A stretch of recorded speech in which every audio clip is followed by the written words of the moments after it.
You wake up in the desert. Not the harsh, sand-in-your-eyes kind of desert, but a wide, sun-drenched plain where dust hangs politely in the air and the sky seems to yawn in all directions. You're wearing linen. Loose, breathable, impossibly beige linen. There's a man standing nearby. He's arguing with the sky. He's not shouting exactly. It's more of a stern negotiation, the kind a very patient father might have with a particularly stubborn goat. His sandals are leather, his beard is threaded with gray, and his robe is so clean it defies logic. This is King Tabnit of Phoenicia, and yes, he is demanding that a cloud move. It's not even a threatening cloud. No lightning, no thunder. Just a small, puffy one drifting with what you can only describe as mild insolence over a sacred spring that, according to tradition, should be bathed in full sun for the blessing to take effect. So naturally, he tried ordering the cloud away.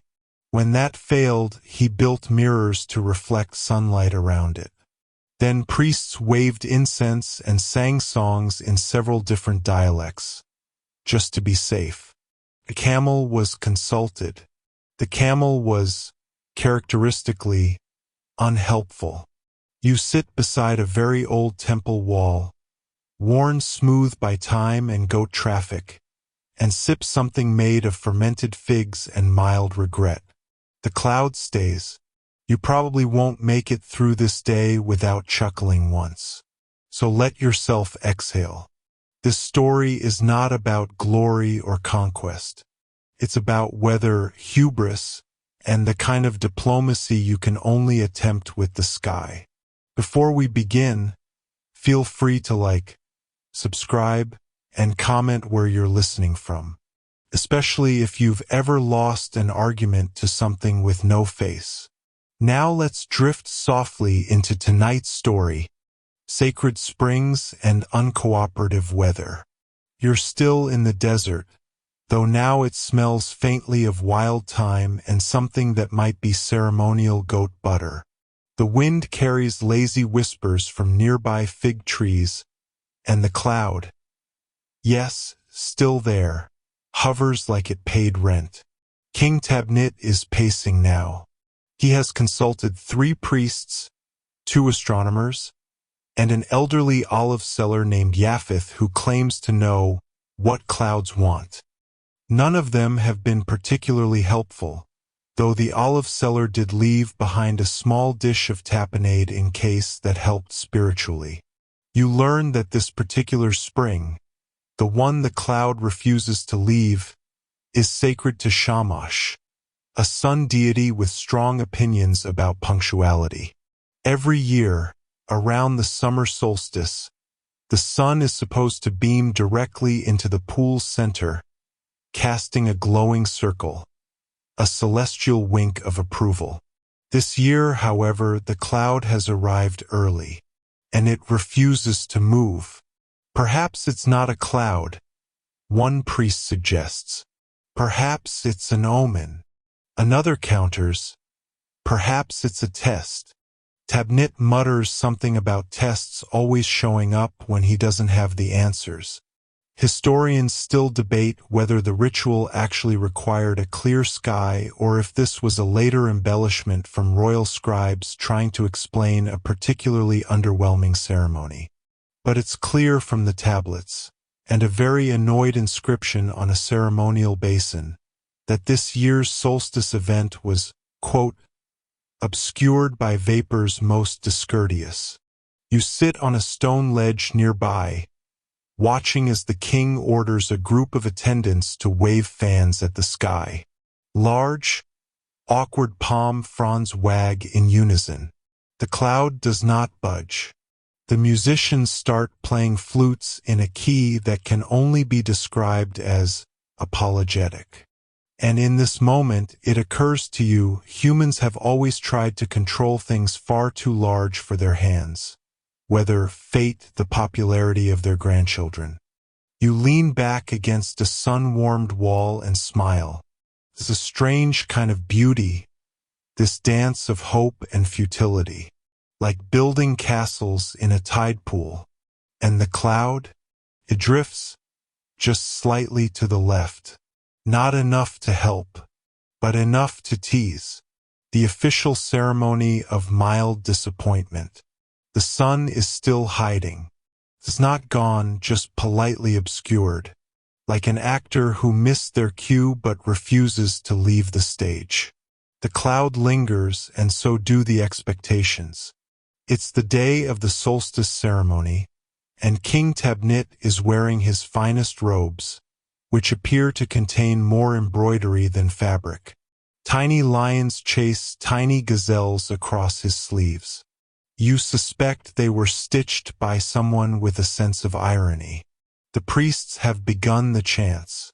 Their tones rise and fall like someone trying to remember the melody halfway through.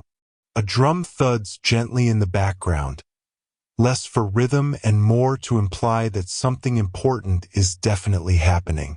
You notice the audience, a mix of nobles, merchants, and confused travelers, looking upward with a level of passive concern usually reserved for missed deliveries. Then comes the moment, the one where sunlight is supposed to beam down dramatically, illuminating the sacred spring in a circle of divine approval. It does not. Instead, the cloud shrugs across the sky, filtering the sun into something resembling a weary sigh.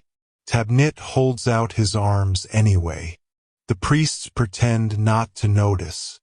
One of them sneezes into a hymn. There's polite applause. Someone claps offbeat. A court historian nearby writes a note that appears to translate as, "Ceremony achieved partial illumination. Spirits presumed receptive." Historians still debate whether this moment marked the beginning of the king's increasingly experimental weather interventions, or whether this was simply the first of many events where nature refused to respect royal scheduling. The king tries to save face. He blesses the gathered crowd. He distributes salted dates and instructs the musicians to play something lively, preferably in a key of optimism. And through it all, the cloud floats silently above, watching with the amused detachment of a cat that knows you just stepped in something unfortunate. You lie down in the warm dust, oddly comforted by the fact that not even kings get what they want from the sky. The drums thud, the robes sparkle, the sacred spring waits, and the cloud stays. Tabnit builds a tower, the cloud does not care. A week has passed. The sky, you'll be pleased to know, is still deeply indifferent. King Tabnit, however, is not. You find him pacing beside a half-finished wooden tower, his sandals dusty, his brow furrowed in that specific way rulers adopt when the universe refuses to behave like a palace servant. Around him, workers hammer gently, as if not to disturb the very weather they're attempting to reach. Yes, Tabnit has decided to build a tower to chase the cloud. Not to the heavens exactly, but just high enough that, in his words, we can politely nudge it with something ceremonial. You ask what the something ceremonial might be. He pauses. Possibly a staff. Possibly a prayer.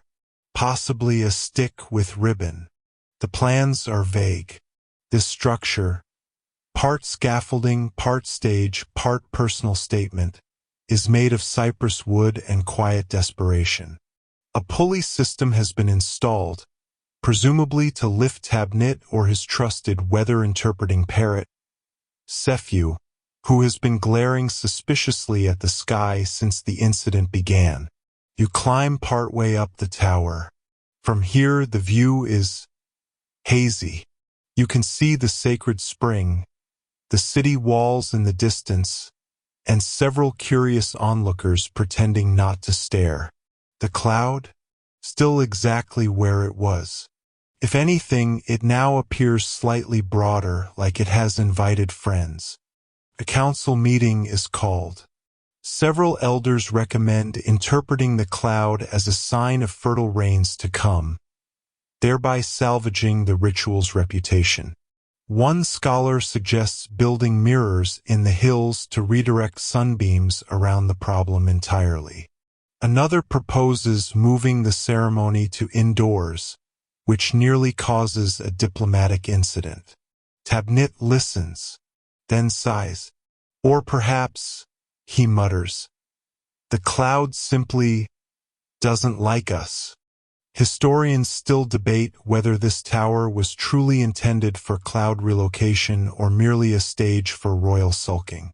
Archaeological evidence suggests the structure collapsed within the season. No one was hurt, except perhaps Tabnit's pride. That evening, Tabnit climbs to the halfway point, raises his staff with ribbon, and waves it skyward. The parrot squawks. The cloud drifts half an inch, possibly coincidence. You lean back in the sand. The stars are starting to blink above, and the tower casts a long, unnecessary shadow. The council of scribes and the problem with metaphors. You awaken to the sound of scratching. Not claws, though that wouldn't be surprising at this point, but styluses on wax tablets. The king has summoned his scribes. You find them in the royal archive, which smells like melted candle wax, damp papyrus, and a subtle undertone of controlled panic. Dozens of scholars sit cross-legged on woven mats, their hair unbrushed, their robes suspiciously wrinkled, clear signs of extended metaphor handling. The task? To determine whether the cloud is literal or symbolic. You see, a particularly ambitious priest has proposed that the cloud represents the collective doubt of the kingdom, hovering above the sacred spring because the people themselves are no longer spiritually aligned. Another counterargument claims the cloud is a divine blessing, placed specifically to delay the ceremony until an even more astrologically favorable alignment, which is conveniently scheduled for 5 months later. A third, lesser-known theory suggests that clouds simply exist, regardless of royal ceremonies or spiritual vibration. This theory is quickly dismissed for being far too modern. King Tabnit listens, arms folded, while the scribes present their scrolls. One of them unfurls a particularly long document detailing historical weather anomalies during sacred rituals. It includes such entries as the rain of goats, the thunder that sounded like regret, and the mist that smelled of onions. You sip some tepid barley tea from a chipped goblet as arguments swirl. Historians still debate whether Tabnit truly believed the cloud had meaning, or whether he simply refused to lose an argument with any atmospheric element. Eventually, a compromise is reached. The scribes agree to record the event as, "The sky withheld judgment. The waters remained humble." It sounds wise. It means nothing. The council of scribes and the problem with metaphors. You awaken to the sound of scratching. Not claws, though that wouldn't be surprising at this point, but styluses on wax tablets. The king has summoned his scribes. You find them in the royal archive, which smells like melted candle wax, damp papyrus, and a subtle undertone of controlled panic. Dozens of scholars sit cross-legged on woven mats, their hair unbrushed, their robes suspiciously wrinkled, clear signs of extended metaphor handling. The task? To determine whether the cloud is literal or symbolic. You see, a particularly ambitious priest has proposed that the cloud represents the collective doubt of the kingdom, hovering above the sacred spring because the people themselves are no longer spiritually aligned. Another counterargument claims the cloud is a divine blessing, placed specifically to delay the ceremony until an even more astrologically favorable alignment, which is conveniently scheduled for 5 months later. A third, lesser-known theory suggests that clouds simply exist, regardless of royal ceremonies or spiritual vibration. This theory is quickly dismissed for being far too modern. King Tabnit listens, arms folded, while the scribes present their scrolls. One of them unfurls a particularly long document detailing historical weather anomalies during sacred rituals. It includes such entries as the rain of goats, the thunder that sounded like regret, and the mist that smelled of onions. You sip some tepid barley tea from a chipped goblet as arguments swirl. Historians still debate whether Tabnit truly believed the cloud had meaning, or whether he simply refused to lose an argument with any atmospheric element. Eventually, a compromise is reached. The scribes agree to record the event as, "The sky withheld judgment. The waters remained humble." It sounds wise. It means nothing. Historians still debate the effectiveness of Phoenician offerings in climate matters. Some suggest the rituals were more psychological than meteorological, a way to soothe human worry by doing something visible. You sit cross-legged beside the donkey, who finally manages to chew through the lettuce stem with quiet triumph. Tabnit sighs and gestures for the flute player to begin again, as though music might finally move vapor. It doesn't, but the melody is soft, and the breeze is warm, and for a moment, just a moment, the frustration becomes almost funny. The donkey agrees. The dream interpreter and the cloud with feelings. It's very early morning. The sun hasn't yet committed to rising. The sky is a quiet lavender gray, and the air smells like cooling stone and last night's incense. You're sitting on a cushioned bench near the royal garden, sipping something warm and questionably herbal. King Tabnit didn't sleep well, which is why, as dawn breaks, he's now listening intently to a dream interpreter named Misa, who arrived from the coast with a scroll under one arm and what looks like a pet lizard on her shoulder. The lizard is also listening. She begins softly. "You dreamed of a cloud that spoke to you in riddles. This is very good." Tabnit squints. "It told me my beard was uneven." "Still very good," she insists. The interpreter explains that clouds are symbols of suspended thought, of messages not yet delivered. To dream of one is to be in dialogue with mystery itself. Tabnit, ever the practical idealist, asks if this means the cloud will leave. She shakes her head solemnly. "No. It means it may have feelings. You are quietly impressed. That's quite a pivot." The king spends the next hour describing the cloud's demeanor, while Misa nods thoughtfully and occasionally feeds the lizard something crunchy. She suggests writing a poem to the cloud to acknowledge its presence and validate its experience. Maybe it's shy. Maybe it just needs a compliment. And so, mid-morning, a royal poem is composed. "O vapor, soft mystery above. If burdened, we shall wait. If stubborn, we respect.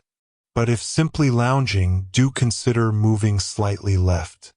It's read aloud by a court singer, accompanied by a harp that's slightly out of tune in the most charming way. Historians still debate whether Phoenicians genuinely believed clouds had souls, or whether this was simply a poetic solution to an atmospheric inconvenience. Either way, the poem is carved onto a tablet, placed by the spring, and blessed with dried lavender. The cloud remains, but you notice, as the day warms, that a small sliver of sunlight finally lands on the edge of the spring. A thin golden beam, hesitant and unannounced. Tabnit smiles, and Misa pets her lizard like a job well done. the royal contest to impress the cloud. It is now widely agreed within the court that the cloud may be shy, or artistic, or simply waiting for someone to win it over. So naturally Tabnit holds a contest. He calls it the offering of pleasing things to the sky. You suspect it was a working title, but the clay tablets were already engraved. Everyone who's anyone is invited to contribute something delightful, preferably cloud enticing. The goal is simple. Create a gesture so moving, so irresistible, that the cloud decides to float elsewhere. Gently, gracefully, and maybe even with a little applause. You find yourself seated in the palace's inner garden, now temporarily converted into a stage. The rules are vague. The tone is hopeful, and there are snacks. The first contestant presents a dance. Arms swaying, sandals squeaking rhythmically against the tiled floor. It's meant to mimic the movement of mist over water. It mostly resembles someone avoiding a bee. Next, a potter unveils a series of cloud-shaped cups, all slightly melted looking.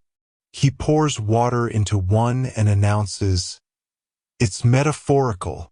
Everyone nods. A pair of children sing a lullaby to the sky.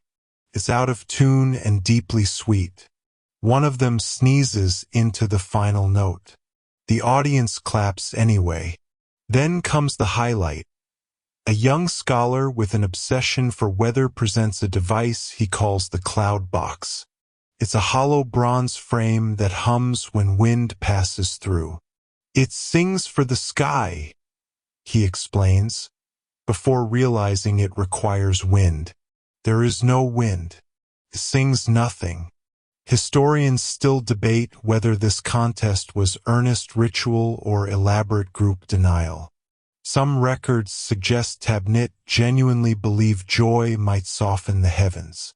Others argue it was just a good excuse for cake and public distraction. You recline beneath a fig tree as the flute player returns with a gentle tune, and Tabnit raises his goblet toward the cloud. "Your move," he says. The cloud, utterly unimpressed, drifts slightly right, perhaps avoiding responsibility. But the people laugh. The moment feels peaceful. You sip something sweet, unsure if it's wine or plum juice. Doesn't matter. The sun flickers through fig leaves, and for now that's enough. Of scribes, sarcasm, and the official cloud chronicle. The cloud has now been overhead for 3 full weeks. At this point, it is less of a weather anomaly and more of a palace resident. One who doesn't pay rent, ignores social cues, and refuses to leave long after the festival is over. So naturally, the royal scribes have begun drafting an official chronicle. You find yourself back in the archive chambers. It's cooler here, and smells of ink, dry scrolls, and the faint melancholy of long hours. A half-dozen scribes sit hunched over wax tablets, muttering in dry, mutinous tones. One scribe writes, "The cloud lingered with purpose." Another edits, "with indeterminate purpose." A third adds, "or possibly no purpose at all," which is still meaningful if one squints. They argue over verbs. Should the cloud hover, reside, haunt, or loaf? Tabnit, ever detail-oriented, insists the chronicle be both accurate and poetic, and, ideally, somehow make him look wise. The scribes are trying. Really. But you catch one of them quietly sketching a cartoon in the margin of the scroll. A doodle of the king shaking his fist at a grinning cloud. You don't report him. As the scrolls grow longer, the story becomes more dramatic. The cloud is no longer a reluctant guest, but a mysterious agent of divine delay. The solstice ceremony isn't ruined. It's elevated by celestial mystery. The failed sunbeam becomes a symbol of patient humility. Historians still debate the reliability of these chronicles, especially given the fact that at least one includes a dream sequence involving a talking parsnip. Later that evening, Tabnit reviews the draft by torchlight. He reads it once, twice, and then leans back with a sigh. "It'll do," he says. "Make the cloud look intentional." He takes a sip of warm cider, glances upward, and mutters, "If it stays another week, I'm giving it a title and a seat on the council." The night air is gentle. The torches flicker. A moth flutters by with more direction than the entire sky. And you curl up beside a basket of scrolls, content in the knowledge that even the most stubborn clouds eventually become bedtime stories. The day the cloud was officially named. There comes a moment in every inexplicable saga where formality takes over. This is that moment. The cloud, still dutifully hovering above the sacred spring like a damp halo of indecision, is no longer simply the cloud. Today, by royal decree, it is to receive an official name. You are seated in the East Courtyard, sipping a diluted fig cordial. A handful of court poets, astrologers, and bureaucrats are gathered under an awning, arguing softly about nomenclature. Someone suggests the Watcher of the Waters. Another, with more flair, offers Mist of Sacred Delay. A third proposes Phil. That suggestion is ignored but not forgotten. Eventually, a name is chosen, Aletheia, meaning the veiled one or truth wrapped in uncertainty, depending on the poetic leanings of your translation. It is pronounced with reverence and slightly less eye-rolling than expected. A scribe, standing on a small stepladder for dramatic effect, reads the official proclamation. "Let it be known that the presence above, who has neither come nor gone, shall henceforth be recognized as Aletheia, witness to silence, drifter of soft rebellions, and patron of unhurried mysteries." There is a polite round of applause. A small child offers Aletheia a garland of herbs tied to a reed. The garland promptly blows sideways and lands in the spring. The crowd nods solemnly, pretending this was symbolic. Historians still debate the function of naming natural phenomena in ancient cultures, whether it was to control, to flatter, or simply to feel a little less small beneath an uncooperative sky. Either way, Aletheia now exists in every logbook and celestial calendar. The king orders a carved plaque to be mounted beside the sacred spring. It reads, "Aletheia was here. You lie back on a flat stone warmed by sun that still manages, despite the cloud, to reach your toes." The name doesn't change anything, but somehow it makes everything feel more manageable. Tabnit composes a weather policy and nobody obeys it. By now, the cloud, Aletheia as we respectfully call her, is part of daily life. Merchants nod to her in the morning. Priests bless her in passing. Children throw pebbles near her reflection in the sacred spring, not out of disrespect, but because it's the only patch of shade left. Tabnit, determined to restore a sense of governance over the skies, does what any reasonable monarch would. He writes a weather policy. It is 7 scrolls long. It begins with poetic flourish. Henceforth, the interactions between the heavens and this kingdom shall be outlined in clear, cooperative terms. And it proceeds to list a surprisingly thorough series of expectations for weather behavior, including that clouds avoid loitering directly above ceremonial sites, that all celestial omens appear no less than 3 days before major rituals, that breezes remain soft but interpretive, and that all precipitation be pre-approved in writing by the Department of Rain Affairs. There is also a footnote that suggests sunlight should arrive at pleasing angles, though how that is measured is left to the priests. The policy is read aloud at the next court gathering. The audience tries to appear supportive, although the wind unrolls one scroll prematurely, revealing a hand-drawn doodle of Aletheia with grumpy eyebrows. Nobody admits to it. Scribes copy the document onto a ceremonial tablet, which is then displayed in the temple entrance beside other sacred declarations, such as the price of lentils and the official rules for garden games. Historians still debate whether this policy was meant as serious law or subtle satire. A few clay tablets recovered centuries later contain edits in different handwriting, including the helpful addition. Maybe ask the wind nicely next time? You lean against a stone pillar as the king signs the scroll with ceremonial ink made from crushed violets. A light breeze stirs his hair. Aletheia does not move, but someone brings you honey cakes, and for a brief moment the policy feels worth it. The pilgrims who came to see the sky that wouldn't leave. It was bound to happen.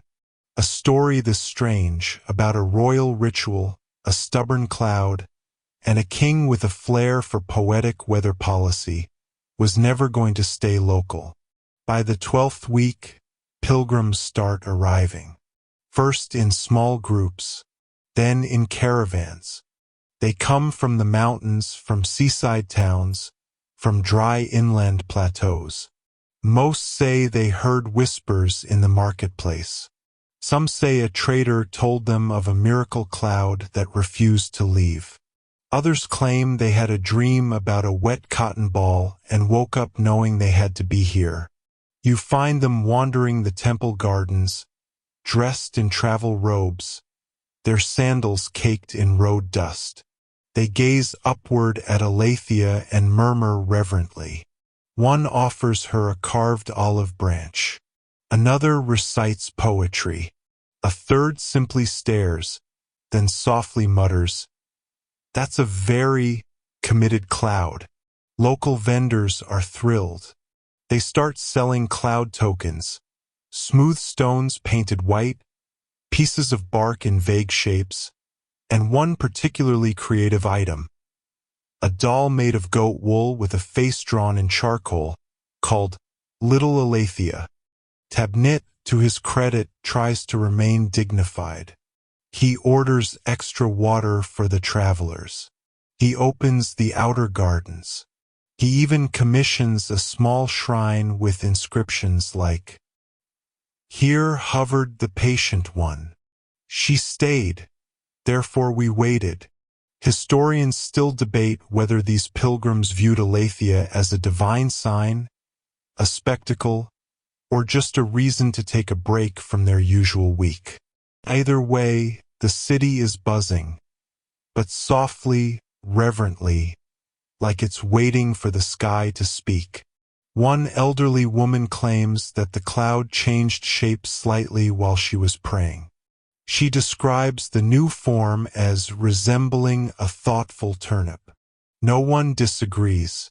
You sit under a fig tree and share roasted lentils with a trader from the north. He's hoping to sell embroidered scarves featuring Aletheia's likeness. He shows you one. It looks like a marshmallow with attitude. The air is warm, the pilgrims are kind, and the sacred spring reflects the cloud with the kind of resigned affection usually reserved for extended family. The day it almost rained but didn't quite. It begins with a drop, just one. It lands squarely in the center of the sacred spring with a sound so small, so delicate, that only the priest attending the morning incense notices. He pauses mid-chant. The candles flicker. The birds collectively seem to blink. You, lounging nearby with a reed pillow under your arm and some pomegranate seeds in your lap, hear whispers ripple outward like soft ripples in a very calm teacup. "It's happening," someone says. "Is this divine approval?" asks another. A child immediately declares, "The cloud is crying. Tabnit is summoned." He arrives in under 7 minutes, wearing his ceremonial sandals and an expression halfway between panic and hope. More drops follow. Not a downpour, not even proper rain, but a gentle misting. A few lazy splashes that darken the temple stonework and send everyone into high interpretive mode. The chief astrologer arrives with 3 scrolls and a complicated chart drawn in blue ink. The dream interpreter says the cloud has begun processing emotions.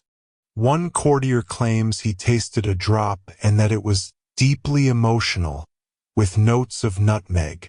For 37 minutes, the city pauses. You lean back against the shrine wall as raindrops pepper your robe like blessings that can't quite commit. A traveler beside you carefully removes a dried apricot from her pouch and offers it to the sky.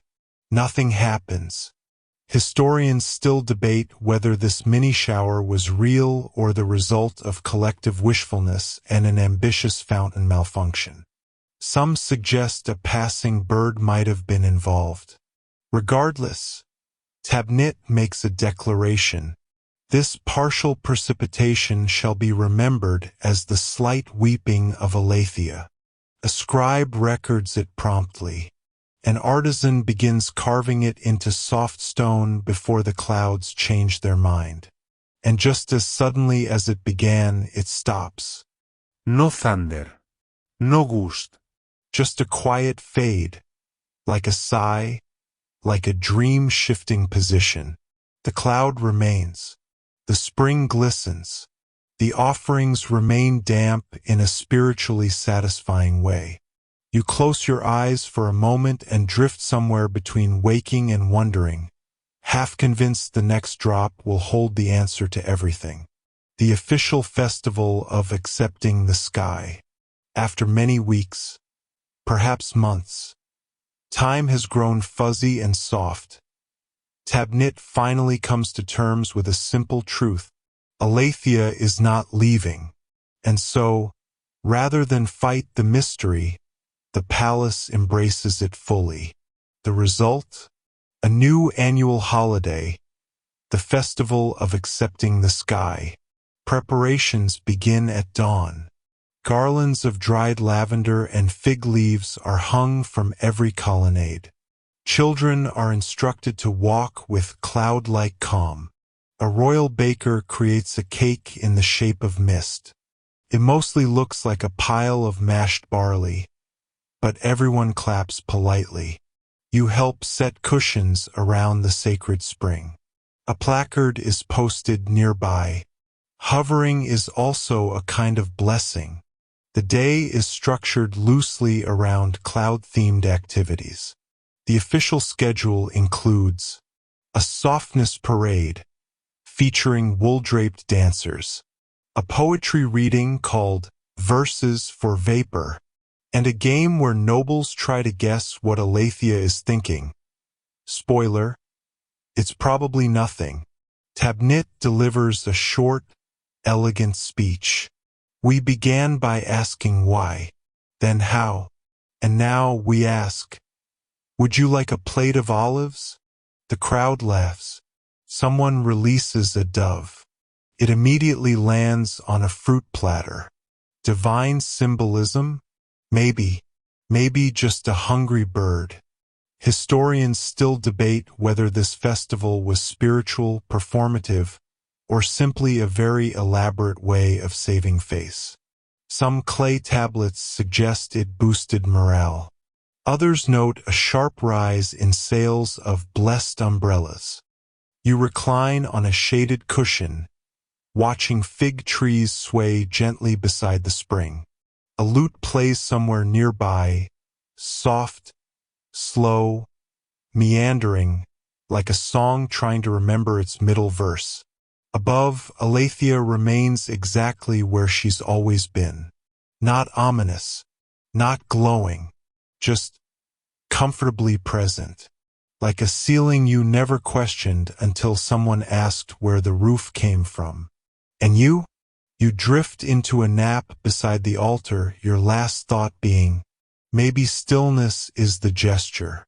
When the cloud finally left, or did it?